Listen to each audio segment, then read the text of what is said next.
Assalamualaikum warahmatullahi wabarakatuh, Bu Mel. Waalaikumsalam warahmatullahi wabarakatuh. Apa kabar pada siang ini, Bu? Alhamdulillah baik, nasihat Bu. Itu gimana? Iya, sama Bu. Saya juga sehat dan telah sampai di jadi SMA Negeri 1 Sigi ini untuk melaksanakan KP di ke-6 untuk CGP kami di bidang seni. Sekarang kami minta waktu Ibu untuk mendiskusikan sedikit tentang pemetaan aset yang telah dilaksanakan oleh Bu Us di sekolah kita ini dengan melalui diskusi antara aktor-aktor pendukung di sekolah ini. Sekarang Ibu akan meminta sebagai perwakilan aktor yang telah ikut mendiskusikan atau memetakan aset yang ada di sekolah ini.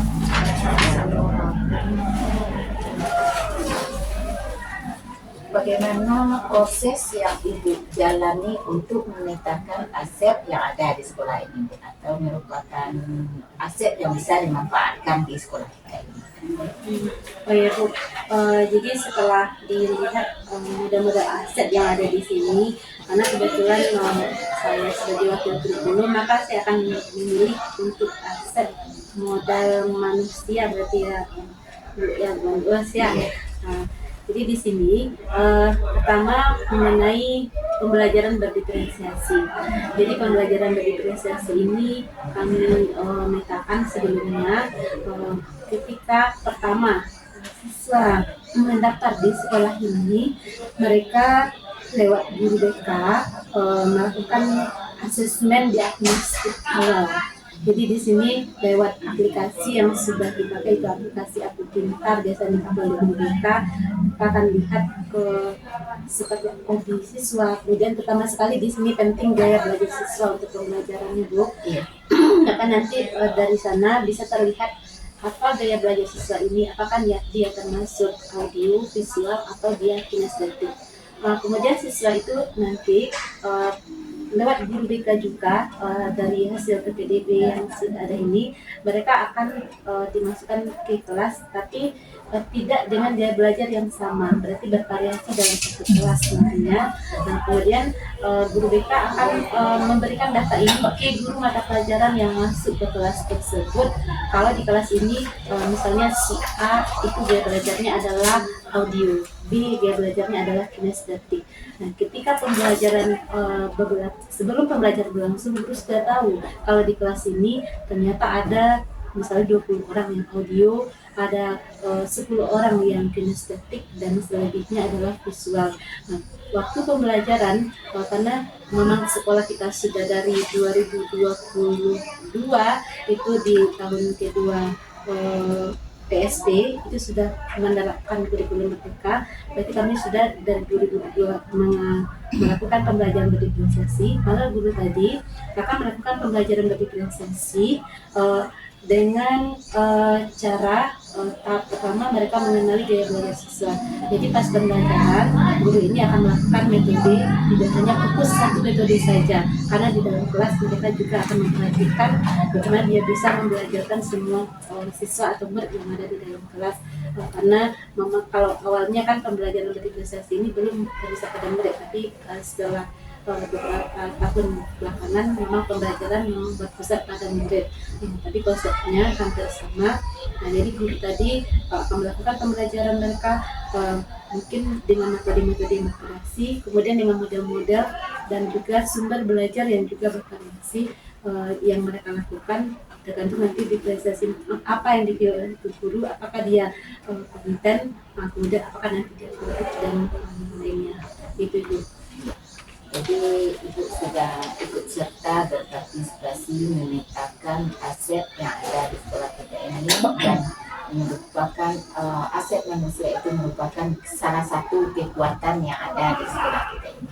Jadi itu sudah bagus sekali Bu, dan sudah tepat sekali Ibu untuk memetakan siswanya, kemudian itu sangat menunjang terhadap pembelajaran yang akan dilaksanakan oleh gurunya dan nanti di dalam kelas. Jadi kita tidak lagi memberikan pembelajaran itu hanya satu arah ataupun satu metode gitu. Jadi kita menerapkan pembelajaran ini sesuai dengan gaya belajar siswa ataupun tuntutan anak zaman sekarang. Kemudian dalam pemetaan ini, apakah Ibu mendapatkan kendala ataupun tantangan? Ya Bu, di tahun pertama ketika kita memulai untuk melakukan pemetaan, melakukan pembelajaran diferensiasi, banyak sekali tantangan yang kita hadapi dari guru-guru. Apakah kami akan mempersiapkan modul atau RPP-nya bermacam-macam untuk sebanyak anak yang ada di dalam kelas. Jadi banyak yang protes. Kemudian sejalan dengan itu kita tidak perlu mempersiapkan, jadi kami mencoba berdiskusi lah dengan pendampingan dari sekolah penggerak ini. Kita tidak perlu menyiapkan RPP yang bermacam-macam sesuai dengan gaya belajar siswa, tetapi bagaimana kita bisa mengakomodir RPP ini bisa diberlakukan untuk semua siswa. Mungkin kita bedakan saja kalau pas produknya kita pakai diferensiasi produk, berarti dari produk ini kita tidak memaksakan satu jenis produk. Kalau memang anak ini hobinya membuat video, maka jangan suruh mereka menulis, berarti nanti tugasnya bisa dalam bentuk video. Kemudian kalau memang anak ini hobinya berbicara, berarti nanti tugasnya bisa mereka untuk presentasikan tugas yang seharusnya dikerjakan dengan cara menulis atau diterjemahkan. Gitu Bu. Jadi kami sebenarnya belum Ibu tanyakan ya, itu langkahnya yang namanya kendala itu ada. Jadi kami sudah cari jalan keluarnya seperti itu ke guru-guru, tapi mungkin belum keberhasilannya belum maksimal, masih dalam proses untuk mencapai bagaimana kita bisa melaksanakan pembelajaran diferensiasi yang lebih baik lagi di dalam kelas.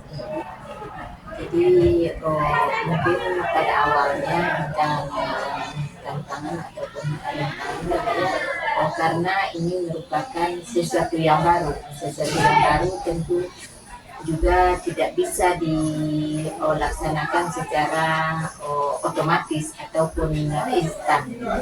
Jadi selama ini Ibu telah berhasil mengatasi masalah-masalah ataupun kendala yang ditemui.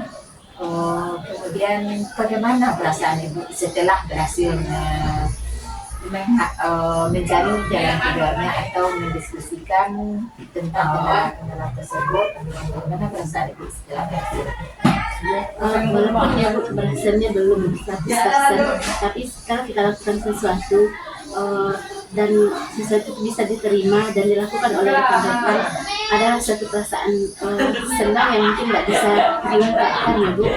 Karena suatu keberhasilan walaupun sekecil apapun pasti membuat kita bahagia, apalagi bisa melihat siswa juga enjoy dan bahagia ketika kita masuk ke kelas atau ketika kita meninggalkan kelasnya. Kemudian keberhasilan merupakan suatu kebanggaan atau kebahagiaan bagi kita ataupun kepada siswanya.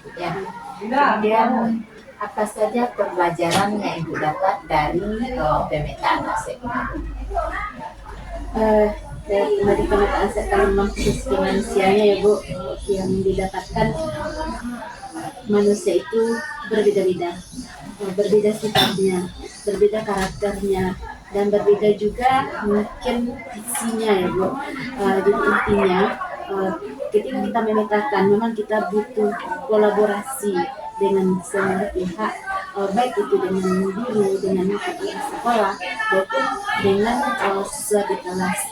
Itu kolaborasi ternyata sangat penting sekali, dan kemudian kita juga memang harus memakai ilmunya padi ya Bu, menurut gitu kan. Jadi memang jangan menganggap diri kita sudah bisa, tapi kita anggap kita setara dengan teman-teman ini. Jadi kita melangkah bersama, bersatu untuk memajukan sekolah yang tempat kita melaksanakan tugas ini. Dari pembelajaran yang didapat waktu pemetaan ASEP ini, kemudian Ibu memutuskan bahwa yang Ibu ambil tadi adalah manusianya. Jadi apa pertimbangan Ibu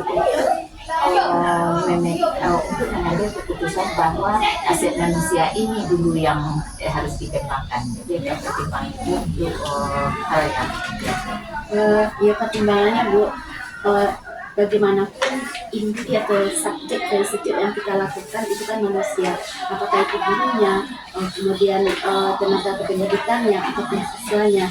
Kemudian untuk masalah yang sarana itu bisa mendukung walaupun sarananya belum lengkap, tapi kalau manusianya sudah kita benahi, maka yang gurunya tadi bisa kreatif mencari apa sumber belajar atau alat bantu pembelajaran bisa digunakan, tidak berpatok harus dengan menggunakan sumber yang lebih IT-nya lebih tinggi atau bagaimana. Makanya saya di sini lebih dulu ingin memetakan bagian manusianya dulu, dan yang lainnya itu akan mendukung sejalan dengan waktu dan sejalan dengan dana yang tersedia. Jadi tepat sekali Ibu telah memutuskan bahwa yang akan kita petakan terlebih dahulu atau yang akan kita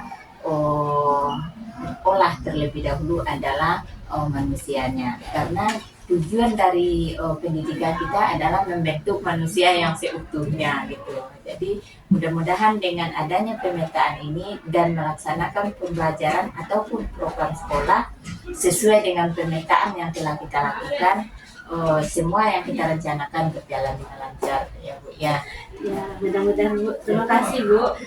Jadi dengan berbicaranya Ibu, akhirnya ada sesuatu yang bisa nanti kami untuk jalankan di sekolah, karena dari ide Ibu, walaupun Ibu tidak ada di sini, tapi ide Ibu itu seolah nanti akan kami terapkan untuk pemetaan aset selanjutnya di sekolah kami. Terima kasih atas waktu yang telah Ibu sediakan untuk kami dalam menjalankan program PLP ini, dan terima kasih juga karena Ibu telah berbagi praktik baik dengan saya sebagai PP-nya, Bu Us. Kemudian mudah-mudahan pengalaman yang seperti ini juga bisa saya Ibu terapkan di sekolah kami nantinya. Terima kasih Sama-sama, Ibu. Assalamualaikum warahmatullahi wabarakatuh. Waalaikumsalam warahmatullahi wabarakatuh.